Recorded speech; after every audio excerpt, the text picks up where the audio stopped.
La canción del pez volador de G.K. Chesterton.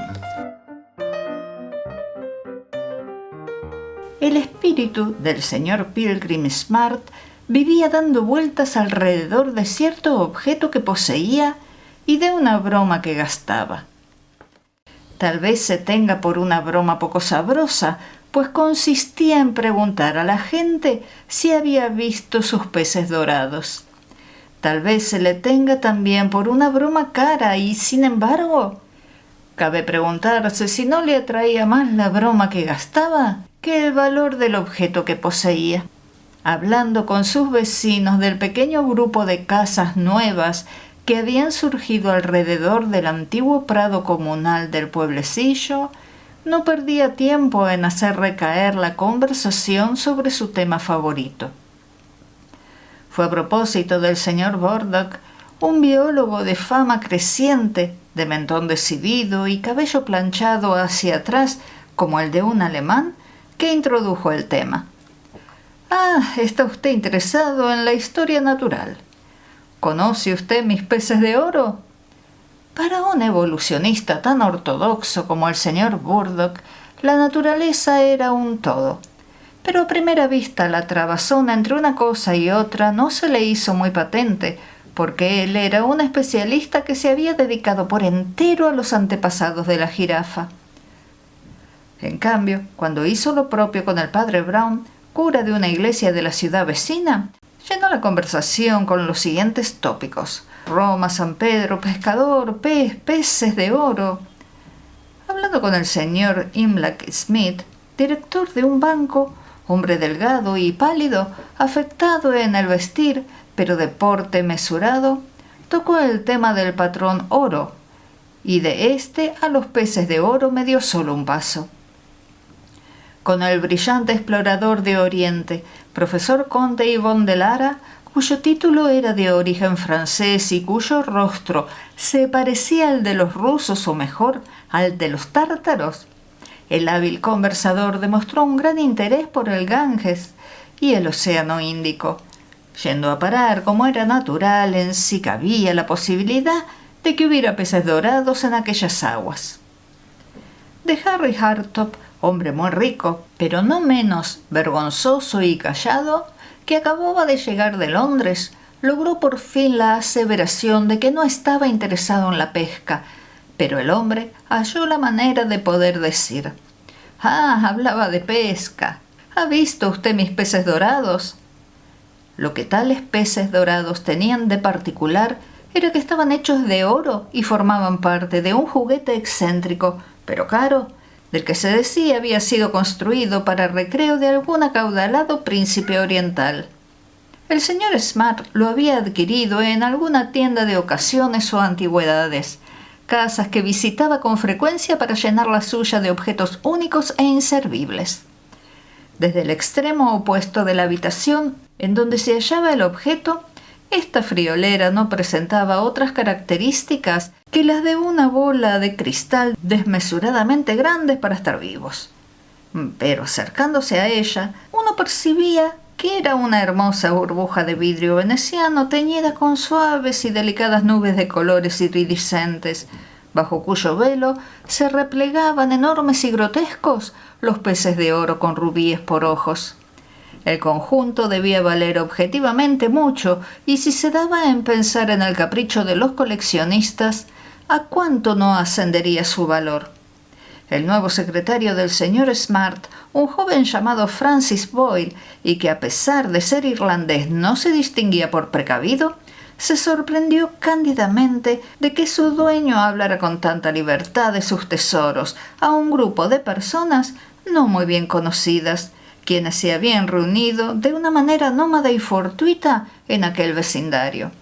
Los coleccionistas son reservados en general y algunas veces ocultistas. A medida que fue aprendiendo su oficio, pudo ver que no era el único que tenía esa opinión, sino que había quien la sostenía con marcado vigor. «Es una maravilla que no le hayan cortado la cabeza», opinó Harris, el criado del señor Smart, con cierto susto imaginativo, casi como si lo hubiese dicho de una forma puramente artística. Es una lástima. Es extraordinaria la manera como descuida las cosas, dijo el jefe de oficina del señor Smart, Summerson, que había venido de la oficina para asistir al nuevo secretario. Ni siquiera pone esas desvencijadas barras detrás de su desvencijada puerta. No hay nada que objetar respecto al padre Brown o al doctor, dijo el ama de llaves con la vaguedad de tono con que solía expresar sus opiniones, pero por lo que a los extraños se refiere, yo creo que es tentar a la providencia. Tampoco pensaría mal del conde, pero aquel señor del banco me parece demasiado amarillo para que sea inglés. Hartop es tan inglés que solo sabe guardar silencio, dijo Boyle de buen humor. Así piensa más, replicó la mujer. Quizá no sea extranjero, pero desde luego no es tan tonto como parece. Exótico es el que exóticamente se comporta, añadió con misterio. La fuerza de sus convicciones se hubiera acrecentado de haber oído la conversación que se desarrollaba en el salón de su dueño, motivada por los peces de oro y gracias a la cual el ofensivo extranjero iba colocándose en primer plano, no por lo que se hablara, que no era mucho, sino porque su silencio tenía algo de elocuente. Si parecía algo más regordete, era debido a que se hallaba sentado sobre un montón de cojines, y en la creciente oscuridad su ancho rostro mongólico quedaba ligeramente iluminado como la luna. Quizá el ambiente que le rodeaba hiciera resaltar lo que en él había de asiático, pues la habitación era un caos de curiosidades raras, entre las que podían verse las atrevidas curvas y brillantes colores de innumerables armas orientales, pipas y cacharros, instrumentos musicales y manuscritos con dibujos, objetos todos de procedencia oriental. Sea como fuere, a medida que iba transcurriendo el tiempo, Boyle sentía más y más que la figura sentada sobre los almohadones, oscura al contraluz, era exactamente igual a una estatua gigantesca de Buda. La conversación tomó un carácter bastante general, pues estaba presente toda la pequeña sociedad del lugar. La costumbre de pasar la tarde unos en casa de otros había llegado a generalizarse y en ese tiempo constituía un pequeño club, compuesto en su totalidad por los habitantes de las 4 o 5 casas que había alrededor del prado. De entre estas, la de Pilgrim Smart era la más antigua, grande y pintoresca. Corrían sus muros por todo un lado de la plaza, dejando tan solo el lugar suficiente para una pequeña villa que habitaba un coronel retirado llamado Barney, quien al parecer era inválido y a quien en verdad no se veía salir nunca. Formando ángulo recto con ambas casas, se levantaban 2 o 3 tiendas que suministraban lo necesario para los habitantes del lugar, y frente por frente a éstas quedaba la posada del Dragón Azul, en la que vivía el forastero de Londres, el señor Hartop. En el lado opuesto había 3 casas, una alquilada al conde Lara, otra al doctor Burdock y sin inquilinos la tercera. En el cuarto lado estaba el edificio del banco, con su chalet adyacente para el director y un solar cercado aún por construir. Era este un conjunto que podía obrar con cierta independencia, y la extensión del terreno relativamente desierto que los rodeaba y sus considerables dimensiones les hacían sentirse más y más unidos. Aquella tarde se había inmiscuido en el grupo un nuevo personaje. Era un hombre de cara de halcón, con 3 temibles copetes rubios, 2 por cejas y 1 por bigote, y tan mal vestido que debía de ser un millonario o un conde, si, como se decía, tenía que hablar de negocios con el viejo coleccionista. En el Dragón Azul pasaba, no obstante, por el señor Hammer. Se le había explicado las glorias de los peces de oro y las críticas que sufría el señor Smart por su manera de custodiarlos. La gente me dice siempre que debería guardarlos con mayores precauciones, dijo el señor Smart, lanzando una mirada por encima de su hombro al empleado que estaba detrás de él con un pliego de papeles en las manos. Smart era un hombre de rostro redondo y cuerpo rechoncho, cuyo conjunto producía el efecto de un loro calvo. Summerson, Harris y todos los demás Me instan a que ponga barras en las puertas de la casa, como si esto fuera una fortaleza medieval. Aunque yo creo en realidad que estos impedimentos son demasiado medievales para impedir hoy día la entrada de nadie. Prefiero confiar en la providencia y en la policía local. No son siempre las mejores cerraduras las que impiden a la gente entrar, dijo el conde. Todo depende de quién sea el que pretende forzarlas. Había un antiguo ermitaño hindú que vivía desnudo en una cueva y que, pasando a través de los 3 ejércitos que protegían al mongol, sustrajo el gran rubí del turbante del tirano para demostrar a los poderosos cuán sumamente insignificantes son las leyes del tiempo y del espacio. Si nos ponemos a estudiar las insignificantes leyes del tiempo y del espacio, logramos por lo general saber cómo se realizan esos trucos, replicó el doctor con sequedad. La ciencia occidental ha prestado mucha luz sobre la magia de Oriente.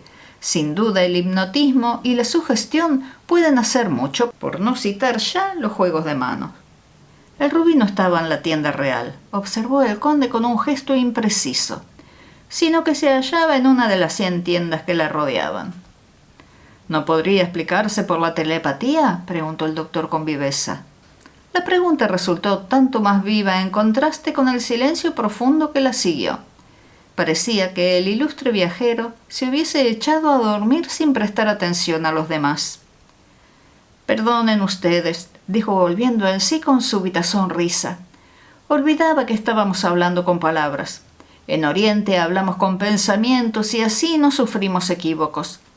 Me admira el modo que tienen ustedes de cuidar las palabras y cómo éstas les satisfacen. ¿Qué más da para la cosa en sí llamarla telepatía o bobería como la llamó usted antes? Si un hombre sube hasta el cielo escalando una higuera de Bengala, ¿de qué manera quedará modificado el hecho si se dice que eso es levitación o que se trata de una mentira? Si una brisa medieval hubiese movido su varita y me hubiese convertido en un mandril azul, me diría que era atavismo». El primer ademán del doctor fue el de afirmar que el cambio no hubiera sido muy notable a fin de cuentas, pero antes de que su irritación pudiese hallar salida, el hombre que se llamaba Hammer interrumpió malhumorado. «Es realmente cierto que esos magos indios pueden llegar a hacer cosas curiosísimas, pero yo veo que por lo general solo se hace en la India. Tal vez tengan muchos ayudantes o se deba a una psicología de la masa. Me parece que estas jugarretas no se han efectuado jamás en un pueblecito inglés y me atrevería a opinar que los peces dorados de nuestro amigo están a buen recaudo». El conde Yvon tomó la palabra seguidamente. «Les explicaré una cosa ocurrida no en la India, sino en un cuartel inglés de la parte más moderna de El Cairo. Había un centinela en la parte interior de una verja de hierro montando guardia ante una puerta cerrada también de hierro. De pronto compareció ante la verja un hombre harapiento que parecía del país y que le habló en un inglés cuidadísimo de un documento de sumo interés guardado allí para mayor seguridad. El soldado contestó, como era natural, que el hombre no podía entrar, a lo que aquel replicó sonriendo: «¿Qué entiende usted por estar dentro o por estar fuera?». El soldado le seguía mirando con menosprecio a través de los barrotes.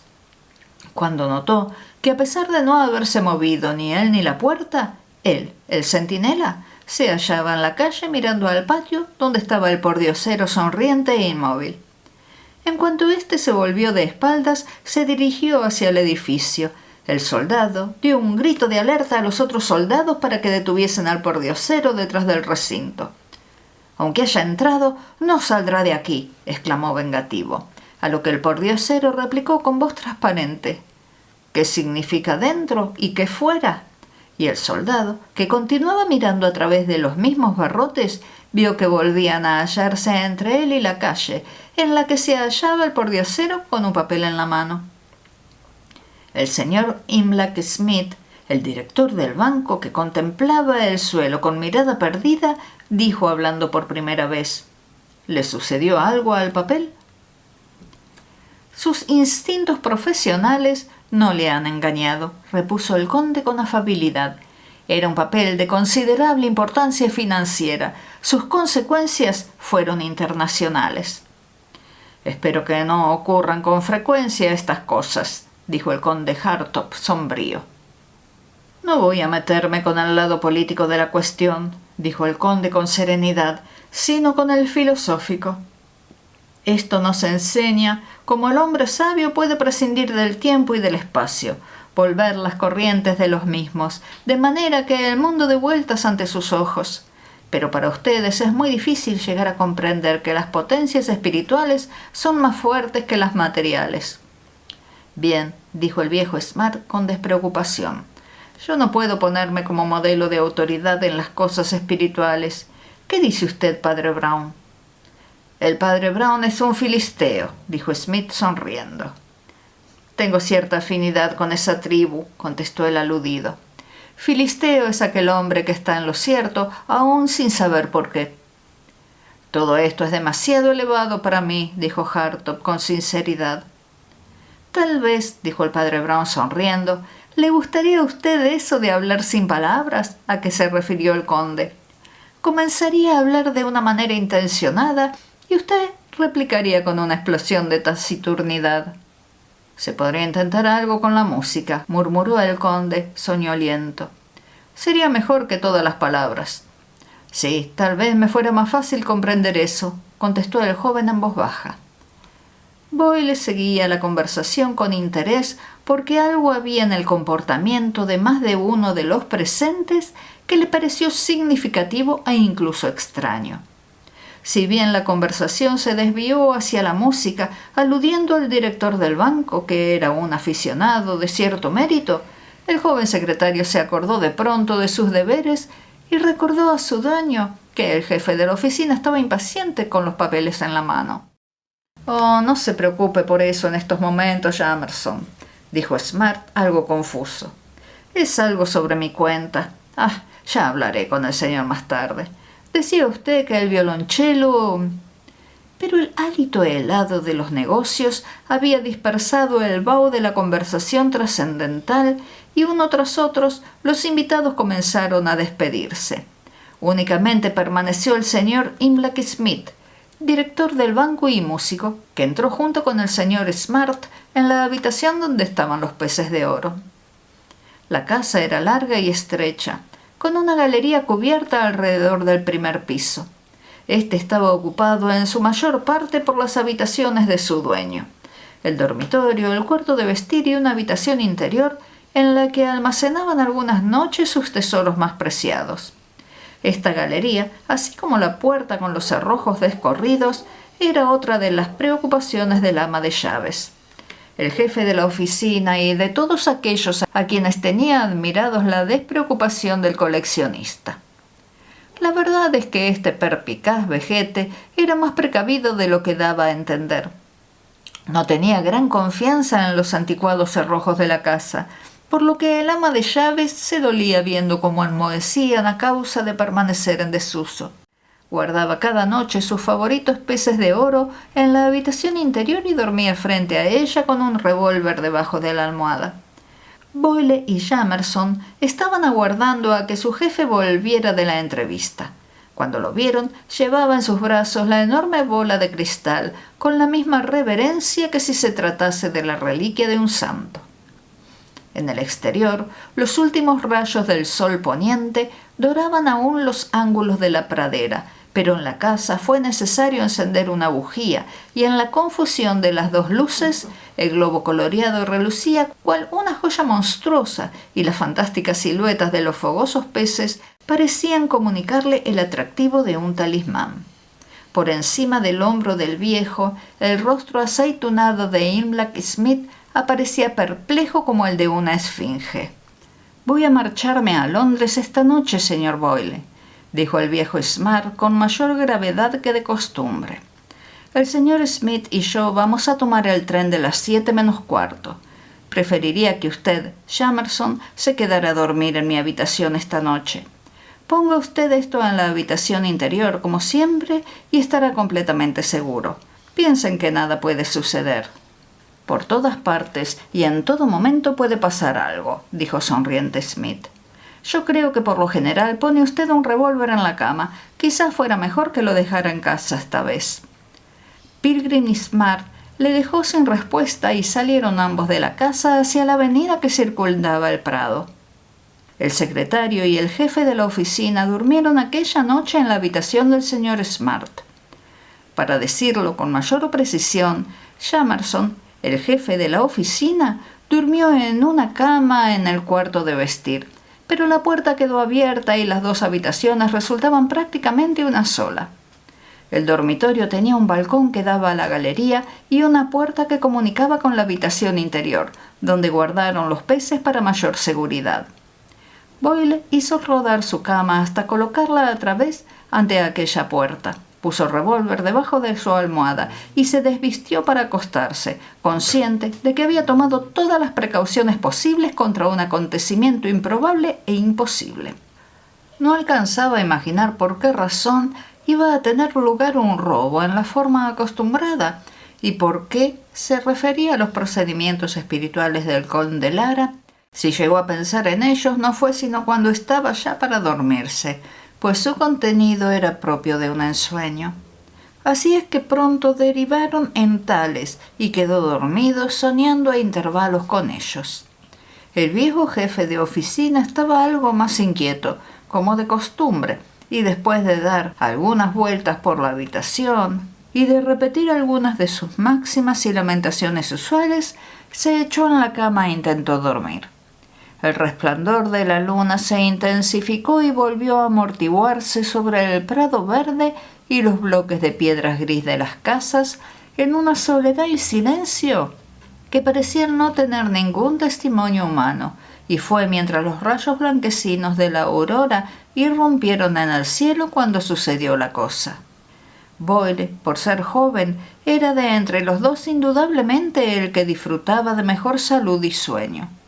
A pesar de ser diligente, una vez despierto tenía que hacer un esfuerzo antes de poder pensar. Además tenía sueños de esos que se empeñan en aferrarse a la mente humana como si fueran unos pulpos. Soñaba un conjunto confuso de cosas, incluyendo la imagen que viera al acostarse, de las 4 calles grisáceas y el prado verde. Pero la disposición de ellas cambiaba y se tornaba imprecisa, dando vueltas de una manera mareante al son de un ruido sordo, parecido al de un molino, ruido que hacía pensar en un río subterráneo, aunque tal vez no fuera otra cosa que los ronquidos del viejo Jamerson en el cuarto de vestir. En el pensamiento del soñador, todos los murmullos y pensamientos se ligaban a las palabras del conde de Lara, cuando decía que una inteligencia privilegiada podía gobernar el sentido del tiempo y del espacio y trabucar el mundo. La imprecisión que producía en el sueño era como si hubiese una verdadera máquina subterránea que fuera presentando nuevos panoramas de acá para allá, haciendo que las partes más remotas del mundo apareciesen en el jardín de un hombre, o bien que fuera este mismo jardín el que quedara desterrado al otro lado del mar. Las primeras impresiones cabales que tuvo fueron las palabras de una canción acompañadas de un sonido metálico. La cantaba con un acento extranjero y la voz, sin embargo, parecía familiar aunque un poco extraña. No llegaba a convencerse de que no fuera él el que estuviera componiendo versos en su sueño. Atravesando tierras y mares, los peces voladores volverán a mí, pues la nota no es del mundo que los despierta, sino es... Logró ponerse en pie y vio que su compañero de guardia estaba ya fuera de la cama.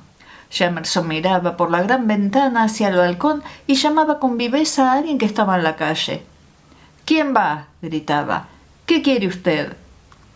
Se volvió agitado hacia Boyle y dijo: «Hay alguien que se está paseando por ahí fuera. Ya sabía yo que no estaba seguro esto. Voy a echar el cerrojo a esta puerta. Dígase lo que se quiera». Corrió hacia abajo con grandes prisas y Boyle pudo oír el ruido del correr de las barras. Pero Boyle no se contentó con ello, sino que salió al balcón y miró hacia la larga avenida gris que conducía a la casa, imaginándose que soñaba aún. En la avenida que cruzaba el prado solitario y el pequeño villorrio, apareció una figura que podía haber salido de la selva virgen o de una feria. Un personaje de uno de los cuentos fantásticos del conde, o de las 1001 noches. La luz un tanto espectral que comienza a dibujarlo todo y al mismo tiempo a quitar color a todo, cuando había dejado de ser un punto en el oriente comenzó a levantarse cual un velo de gasa gris y destacó una figura arropada con una inusitada vestimenta. Un chal de color azul de mar, rarísimo, grande y voluminoso, se arrollaba alrededor de su cabeza como un turbante y luego bajaba hasta el cuello, produciendo el efecto total de una capucha.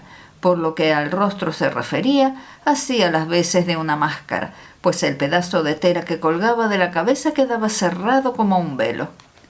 Tenía la cabeza doblada sobre un instrumento musical hecho de plata o de acero, al que se le había impreso la forma de un violín deforme o torcido. Lo tocaba con algo parecido a un peine de metal, y las notas que sacaba del mismo eran particularmente penetrantes y agudas. Antes de que Boyle pudiera abrir la boca, el mismo acento enajenador salió de debajo del turbante o albornoz, profiriendo palabras cantadas de la misma suerte. Así como los pájaros de oro vuelven al árbol, mis peces dorados vuelven a mí. Vuelven. «No tiene usted ningún negocio aquí», exclamó Boyle exasperado, sin saber lo que decía. «Tengo derecho sobre los peces de oro», dijo el extranjero, hablando más como si fuera el rey Salomón que como un beduino descalzo con un raído capote azul. «Y ellos vendrán conmigo. Venid». Se produjo una cascada de sonido que parecía inundar la mente, a la que siguió otro sonido más débil, un susurro a modo de respuesta. Venía de la habitación interior en donde se hallaban los peces de oro en su prisión de cristal. Boyle volvió el rostro hacia dicho aposento y al hacerlo el susurro se convirtió en un prolongado tintineo parecido al de un timbre eléctrico y finalmente en un crujido suave. Mas con todo, no habían pasado sino unos pocos segundos desde que Jamerson retara al hombre de la calle desde el balcón y volvía a encontrarse otra vez allí jadeando un poco, pues era ya un hombre entrado en años. «He cerrado la puerta ya, por si acaso», dijo. «La puerta del establo», dijo Boyle desde la habitación del fondo. Jamerson le siguió y vio que estaba mirando al suelo. Este se hallaba cubierto por una gran cantidad de cristales, como los pedazos curvos de un hermoso arco iris. «¿Qué quiere usted decir con la puerta del establo?», comenzó a decir Jamerson. «Quiero decir que el caballo ha sido robado», contestó Boyle. «Los caballos voladores, los peces voladores, a quien nuestro amigo árabe acaba de silbar, haciéndoles obedecer como si fueran perrillos de circo». «¿Pero cómo pudo?», preguntó el viejo dependiente, como si esas cosas no fueran lo bastante decentes para hablar de ellas. «Bueno, no sé, pero ya no están», dijo Boyle con sequedad. «El recipiente de cristal está aquí hecho añicos. Costaba abrirlo, pero en un segundo ha sido hecho pedazos. Los peces han desaparecido, Dios sabe cómo. Me gustaría preguntárselo a nuestro amigo». «Estamos perdiendo el tiempo, deberíamos ir tras él», añadió el desconcertado Jamerson. «Mejor será que telefonemos a la policía. Deberían localizarlo en un momento con sus teléfonos y coches, que van mucho más aprisa de lo que lo haríamos nosotros corriendo por el pueblo en pijama. Pero quizás se trate de algo que ni los coches ni los cables puedan alcanzar». Mientras Jamerson hablaba por teléfono con la policía, Boyle salió de nuevo al balcón y consideró con mirada atenta el rosado panorama del alba. No había ninguna señal del hombre del turbante azul y no se percibía otro signo de vida que aquel que un experto hubiese adivinado como proveniente del dragón azul. No obstante, en el alma de Boyle tomó cuerpo una idea que hasta entonces solo había notado inconscientemente. Era como una realidad pugnando por alcanzar su nivel apropiado en su distraída mente. No era otra cosa, sino que el panorama mortecino no había sido nunca de un único tono. Había un puntito dorado entre las vetas pálidas del cielo, una lámpara encendida en una de las casas, al otro lado del prado. Algo tal vez puramente físico le dijo que aquella luz había estado ardiendo durante toda la noche, y que ahora empalidecía con la primera claridad diurna. Contó las casas y el resultado pareció corresponder a algo que ya había formulado previamente sin saber a punto fijo lo que era. Según todas las trazas, se trataba de la casa del conde Yvon de Lara. El inspector Pienaar acababa de llegar con varios policías y había hecho varias cosas con aire rápido y resoluto, pues estaba dominado por la impresión de que, dada la trascendencia de los valiosos objetos, iba a dedicársele a su labor mucho espacio en los periódicos. Lo examinó todo, tomó las medidas de todo, así como las huellas digitales de todo el mundo, hizo que todos se mantuvieran erguidos y al final se encontró cara a cara con un hecho al que no podía dar crédito. Un árabe había salido por la alameda del pueblo, deteniéndose ante la casa del señor Pilgrim Smart, donde había un recipiente de cristal que encerraba varios peces de oro, el cual estaba metido en una habitación interior. Entonces el árabe cantó una canción o recitó un poema y el recipiente explotó cual una burbuja de jabón, y los peces se evaporaron. No sirvió para calmar al inspector el hecho de que un conde extranjero le dijese con voz blanda y melosa que los límites de la experiencia iban ensanchándose. Realmente, la actitud de cada uno de los miembros del pequeño grupo fue bien característica. Pilgrim Smart regresó de Londres a la mañana siguiente al tener noticia de la pérdida. Se sintió sorprendido, como es natural, pero sus reacciones eran siempre vivas y decididas, y su manera de actuar sugería la del gorrión, demostrando mayor vivacidad en la resolución del problema que depresión por la pérdida. Al hombre llamado Hammer, que había venido al pueblo con la intención de comprar los peces dorados, podía perdonársele el que se mostrara un poco quisquilloso al saber que ya no podía adquirirlos. Su bigote y cejas agresivos parecían brillar por retener el conocimiento de algo más palpable que el desengaño, y los ojos con que vigilaba a los reunidos relucían atentamente, casi podía haberse dicho suspicazmente. El rostro enjuto del director del banco daba la impresión de usar de sus ojos como brillantes y movedizos magnetos. De las dos figuras restantes de la original reunión, el padre Brown permanecía silencioso si no se le dirigía la palabra, y el joven Hartop hacía lo propio, incluso a veces cuando se le preguntaba algo. El conde no era hombre para dejar pasar sin comentario cosa alguna que pudiera servir para apoyar sus puntos de vista. Sonreía ante el racionalismo de su rival, el médico, con la sonrisa del que sabe continuar siendo amable. «Tendrá que admitir, por lo menos, doctor», dijo, «que algunas de las historias que ayer le parecían inverosímiles han tomado hoy visos de mayor probabilidad. Cuando un hombre vestido de harapos como el que ayer describí puede con solo pronunciar una palabra romper un recipiente encerrado dentro de 4 paredes, entonces empezaré a considerarle como ejemplo de lo que dije sobre el poder espiritual y las barreras materiales». «Y también podría tomarse por ejemplo para ilustrar lo que yo dije», replicó el doctor con viveza. «Basta un pequeño conocimiento científico para saber cómo se hacen estas jugarretas». «¿Lo cree usted así, doctor?», preguntó Smart, un poco excitado. «¿Que usted nos podría dar un poco de luz científica sobre este misterio?»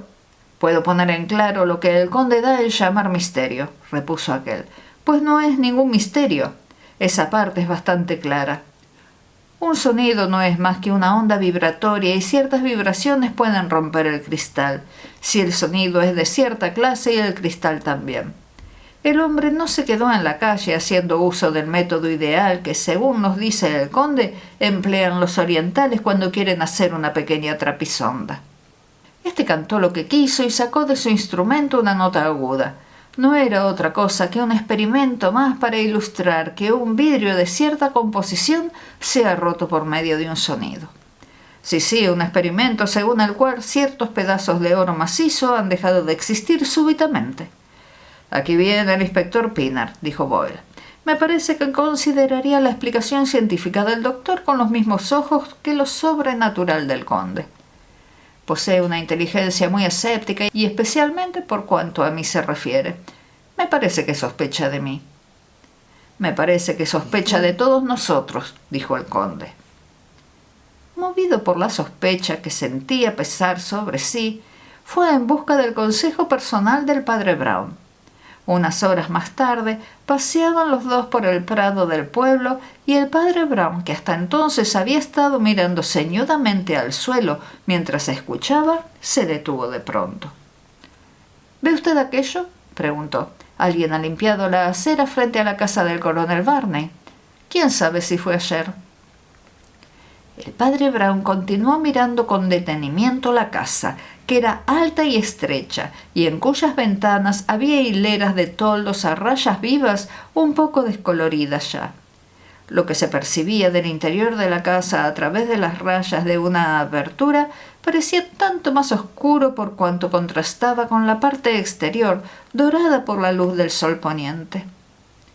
—No lo he visto siquiera, no creo que nadie lo haya visto —contestó Boyle—, a excepción del doctor Burdock, y me parece que el doctor le hace solo las vistas indispensables. —Bueno, pues voy a verle unos minutos —dijo el padre. La gran puerta de entrada se abrió y se tragó al pequeño sacerdote, y su amigo quedóse de una manera irracional y atónita, como si dudara de que volviera a abrirse. Sin embargo, se abrió efectivamente al cabo de pocos minutos y el padre Brown emergió, sonriendo aún, y continuó su marcha reposada y trabajosa alrededor del prado. Algunas veces parecía que hubiese olvidado el asunto que traía entre manos, pues hacía observaciones de carácter histórico o social, o de los progresos que se hacían en el barrio. Su mirada, contemplando la casa, se posó en la tierra acumulada con el fin de dar principio a una nueva calle, cerca del banco, y miró hacia el pueblo con una vaga impresión. Tierra comunal. Me figuro que la gente traería siempre a pacer sus gansos y cerditos aquí, si tuviesen algunos de esos animales. Sin embargo, me parece que ahora no sirven para otra cosa que para criar cerdos y ortigas. ¡Qué lástima que lo que debía de haber sido un gran pasto se haya convertido en un asqueroso yermo! Precisamente esta es la casa del doctor Burdock, ¿verdad? —Sí —contestó Boyle, casi abrumado por aquel inesperado párrafo. —Muy bien —contestó el padre Brown—, así es que me parece que volveré a meterme en casa.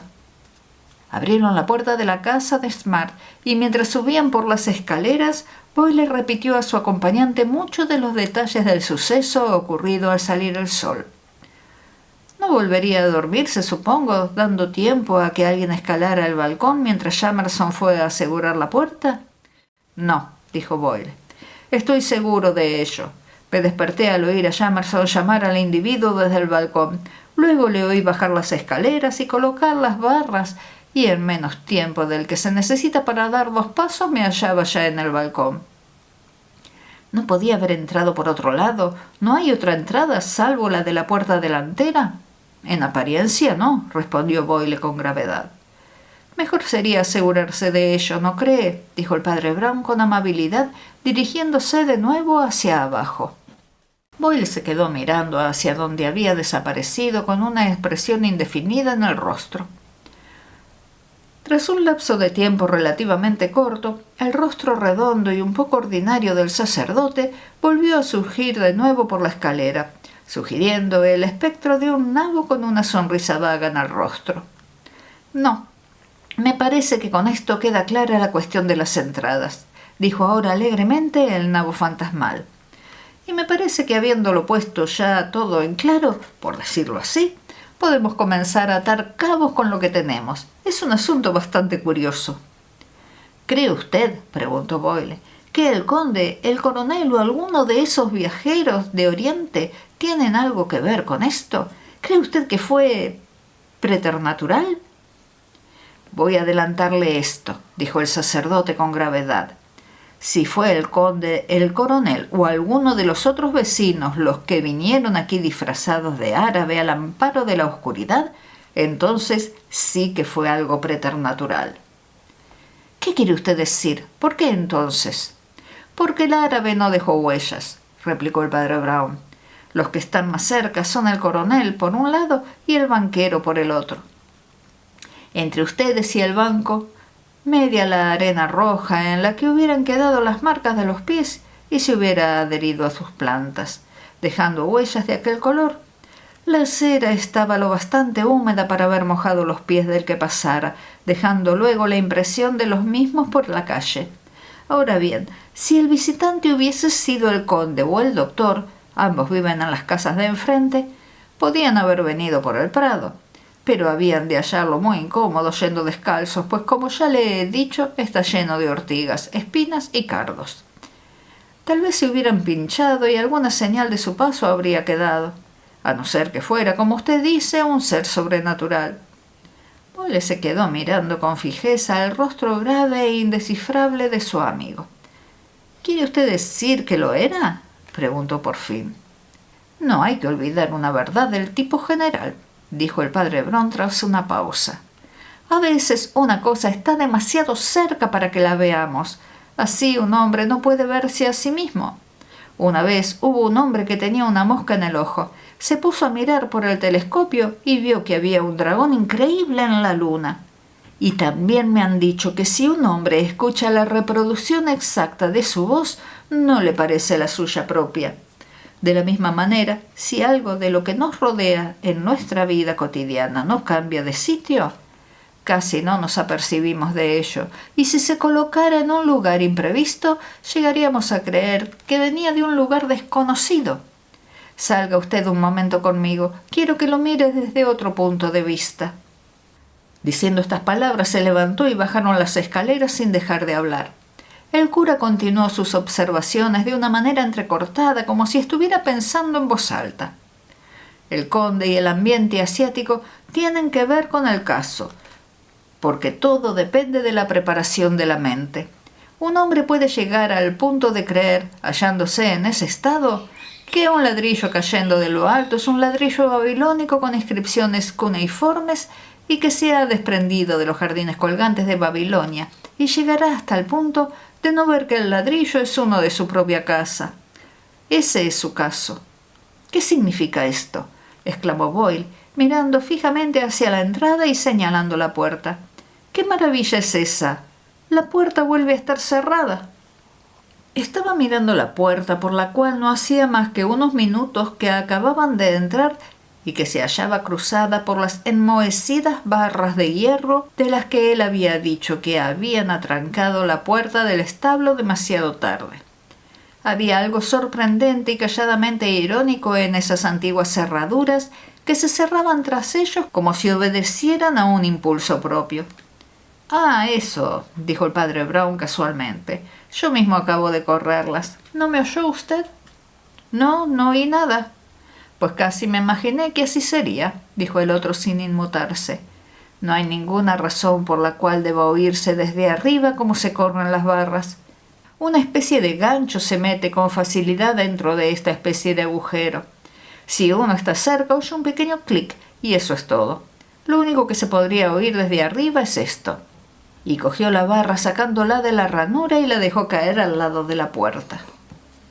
«Realmente se oye algo si se abre la puerta», continuó el padre Brown, «incluso si se hace con cuidado».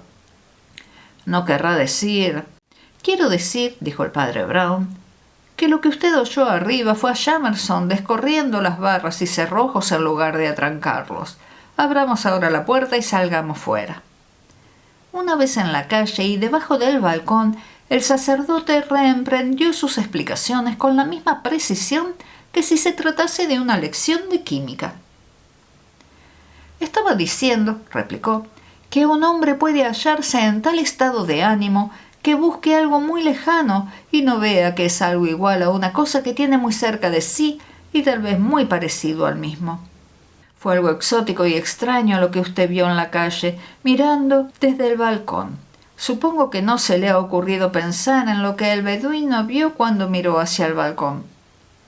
Boyle miró silenciosamente hacia el sitio indicado. «Usted creyó que era algo muy maravilloso y exótico que una persona anduviera por la civilizada Inglaterra descalza. Usted no se acordaba de que iba de igual manera». Boyle halló por fin palabras para salir de su asombro y repitió palabras ya dichas anteriormente.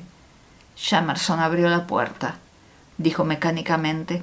«Sí», corroboró su amigo, Jamerson abrió la puerta y salió a la calle con su ropa de dormir, igual que salió usted al balcón. En su camino cogió 2 cosas que usted había visto cientos de veces: un trozo de cortina que arrolló alrededor de su cabeza y un instrumento oriental de música que estaba usted cansado de ver.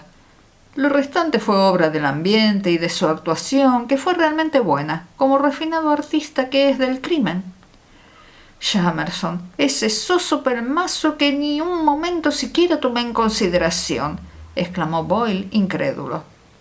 Precisamente, dijo el sacerdote, precisamente por eso era un artista.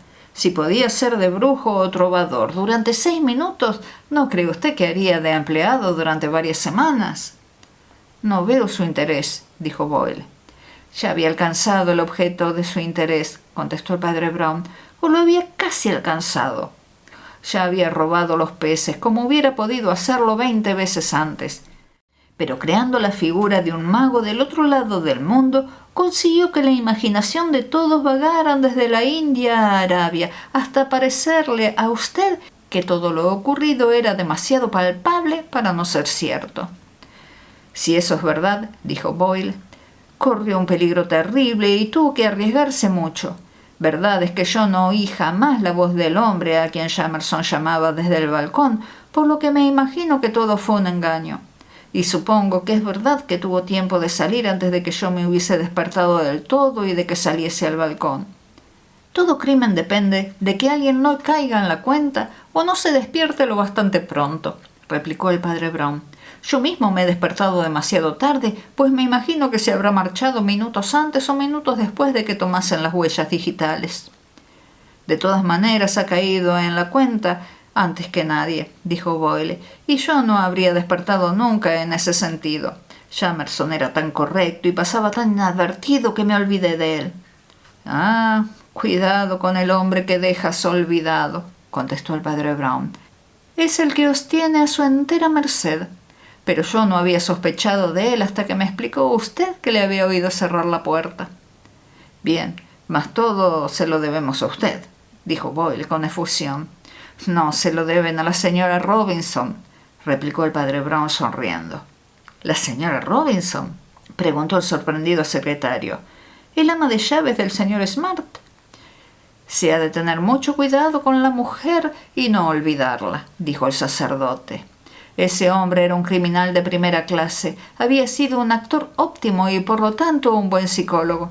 Un hombre como el conde no se apercibe de otras palabras que de las suyas propias, pero este hombre sabía escuchar cuando todos se habían olvidado de que estaba allí y supo recoger los elementos necesarios para su ardid y para lanzaros fuera del camino de la verdad. Solo sufrió una equivocación grave y fue en la psicología de la señora Robinson, el ama de llaves. No comprendo qué papel ha jugado ella en todo esto, manifestó Boyle. Jamerson no esperaba que las puertas estuvieran cerradas, dijo el padre Brown. Sabía que muchos hombres, especialmente hombres descuidados como usted y su patrón, pueden ir diciendo durante días y días que hay que hacer tal o cual cosa sin hacerla nunca. Pero si se dice delante de una mujer que se debiera hacer algo, siempre se corre el peligro de que lo haga inmediatamente.